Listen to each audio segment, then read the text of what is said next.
It's that time again when we talk about what's new with the Insta360 cameras, and today we're going to be talking about touchscreen wake up, stitching for cold shoe, webcam improvements and multi-view. And these updates are a regular feature of this channel, so if you haven't subscribed yet, please consider subscribing. So now let's get straight to it. You may remember not so long ago that webcam mode was added to the 1R, and with the 4K mod it had this feature that most of you hated where it would track you and zoom in as you moved. Well, you'll be pleased to know that you can now toggle that option on and off in the camera settings. You simply go to Settings, General and Webcam Zoom and turn it off. When the 1R touchscreen goes to sleep, you can now bring it back to life with one tap instead of having to press the mode button. This only works when the screen goes to sleep, not when the camera auto switches off, but it's still a really convenient way to wake it up. Multi-view mode was already an option with the 1R in the app, but you can now shoot with multi-view mode as well. When shooting, you tap the center left icon and this turns on multi-view mode.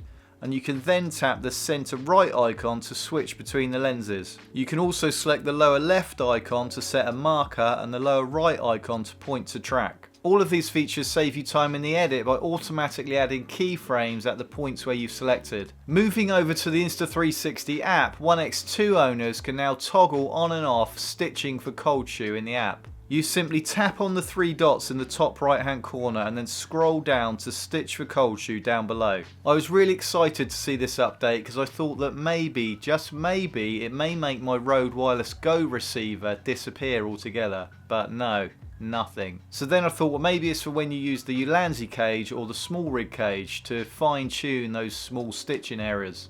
But again, nothing changed. I can't really figure out when you're meant to use this new stitching algorithm and what it actually does, because I haven't made it do anything so far. So let me know in the comments down below what you make of this new update and whether you've figured out how to use it. The app has also been optimised for better phone memory usage. I've got no easy way of measuring or comparing this update, and to be honest I don't really take much notice of how much phone memory I use. But it is good to know that these small optimisations are going on in the background in all these regular updates. That's it for this update. Drop me a comment below with your thoughts. You can watch these two videos next. My name's Rich, thanks for watching and I'll see you in the next video.